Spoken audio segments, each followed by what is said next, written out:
think about big businesses and big brands and what they do to attract people and their target market, it's pretty obvious and it's very specific. So I think about something like, as a kid, where did my mum go to get stuff for my nieces and nephews? Mothercare, right?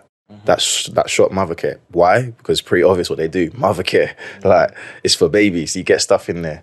With your marketing, you should be pretty clear with what you're doing. For example, if you are a female trainer who helps girls grow their glutes, your marketing, your social media should be pretty obvious that that's what you do. So your bio should be obvious. People should know, okay, I help women grow their glutes in 90 days or whatever it is. Like your social media, your reels that you make, your videos, your stories, your emails, all your campaigns, all your marketing should be pretty obvious.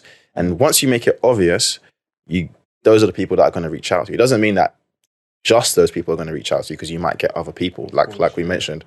But if you're pretty clear with it, then those people are going to come in. And then also, when you do things like direct campaigns and stuff like that, you want to outline, okay, this is only for people that are serious. This is only for people that are motivated. This is only for people that are committed. That way you get less of the jokers and the people that are flaky. And so you want to make that pretty clear when you're connecting with people, whether that's Instagram stories, Facebook stories, LinkedIn, whatever it may be. Make that clear that, you only really want to work with people that are committed to the journey. So